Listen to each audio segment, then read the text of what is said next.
Vamos agora à entrevista do dia com Maria Lídia Flandoli. O crescimento espantoso do número de eleitores com acesso a computadores confere força expressiva à campanha eleitoral na internet.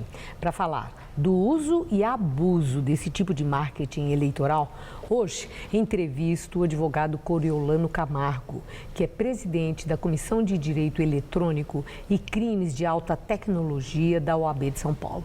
Muito obrigada, doutor Coriolano. A minha primeira indagação é sobre o preparo para esse embate cibernético. Se os partidos, os candidatos estão preparados para essa campanha na internet, para criar barreiras, inclusive, de proteção para os candidatos que estão sendo alvos de muita mentira, denúncia caluniosa, perfis falsos, etc. Existe um preparo para isso ou está sendo uma experimentação generalizada? Existe um preparo. Os partidos, os candidatos estão se associando a empresas de marketing digital. Buscam a proteção de advogados para a retirada de conteúdo vexatório, calunioso nas redes sociais. O grande problema é que uma mentira contada centenas de vezes na internet, muitas vezes, aos olhos do eleitor, ela se torna verdade. Temos vivido uma batalha na rede. Você clica muitas vezes numa palavra escrita mentiroso no Google, no buscador, aparece a imagem de um candidato.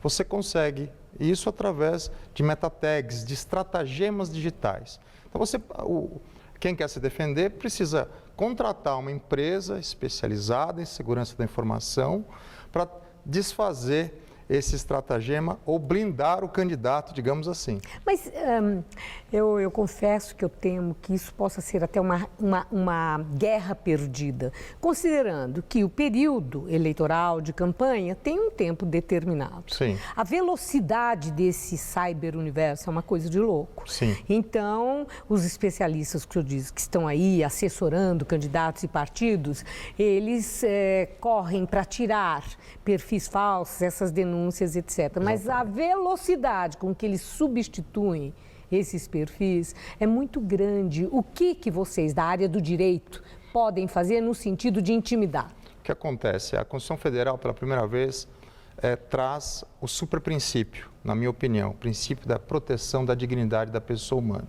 E temos a liberdade de expressão. Os dois princípios conjugados trazem uma equação perfeita para a sociedade e para as eleições. Tratar o próximo como você gostaria de ser tratado. Nós estamos vendo que essa regra, em tese, por alguns, não está sendo obedecida. Mas esse é o grande break balance, essa é a grande lição que a Constituição Federal traz para nós. O respeito, a dignidade do homem, a sua reputação e a sua honra. E se criam imagens, distorções, mentiras nas redes sociais. E isso se propaga de uma forma viral. Se consegue uma ordem judicial, como você diz, muitas vezes tardia, porque a reputação, muitas vezes, uma mentira contada centenas de vezes, ela se tornou verdade. A solução, como nós vemos, um marco civil da internet que não retire apenas o conteúdo ligado a cenas de sexo imediatamente sem a ordem judicial, mas toda vez que a honra do cidadão estiver em jogo, que aquele conteúdo também possa ser filtrado, porque existem casos que são flagrantes, como esse. Você clica num buscador a palavra mentiroso, já aparece o candidato A, B, C, D e E. Mas o senhor mencionou a expressão liberdade de expressão. Sim. Né? Preceito constitucional. Sem dúvida. Direito que nós temos. Verdade. Liberdade de pensamento e de Sim. expressar o pensamento. Claro. Bom, existe um limite muito claro para esse cerceamento da liberdade de expressão, porque uma das coisas bonitas é a espontaneidade, Sim. a naturalidade com que as pessoas expressam as suas preferências, Sim, o seu pensamento político, Sem inclusive dúvida. nas redes sociais. Então, a ação amparada em marco regulatório, naquilo que dispomos de lei, pode implicar em censura à liberdade de expressão nas redes? Caso a caso, o Judiciário tem analisado e proferido decisões das mais variadas formas. Muitas vezes, um comentário pode ser visto como vexatório, calunioso. E nesse momento, o judiciário determina a retirada daquela informação da internet. Muitas vezes, quem examina o fato, ele entende, houve censura. A informação deveria ter continuado na internet, eu fui censurado. Então, caso a caso, não existe. Quer dizer, é um julgamento. É um julgamento, tem que haver um julgamento. Variáveis. Exatamente, são casos variáveis. Mas existem casos que são tão flagrantes, ou seja, se monta um subpersonagem grotesco de um candidato, né? Colocam fantoches horríveis nas redes sociais, a gente vê muito isso no Facebook, né? De candidatos de tal partido ou de outro partido, né? Olha, está... Travestidos disso, daquilo. Isso, porque a gente não vale nem a pena nós comentarmos esse tipo de conteúdo. Deprecia a imagem. Deprecia a imagem do Brasil, deprecia a imagem dos candidatos, mostra que nós não temos uma eleição em tese limpa, digna e depõe contra toda a sociedade brasileira. A OAB tem feito esses alertas, já não é de hoje, não é agora que começou, Não. porque já tivemos eleição em que houve esse uso também indevido, né, nas redes sociais. Sem dúvida. Mas vocês têm a dimensão do potencial do estrago político que essas ações na internet podem causar? O eleitor acredita ou ele também sabe que internet é pior do que papel, aceita tudo? A verdade e a mentira. Sem dúvida. Está sendo muito discutido na OAB o direito ao esquecimento, a partir de decisões que ocorreram recentemente na União Europeia e 2 casos que foram analisados ano passado pelo STJ.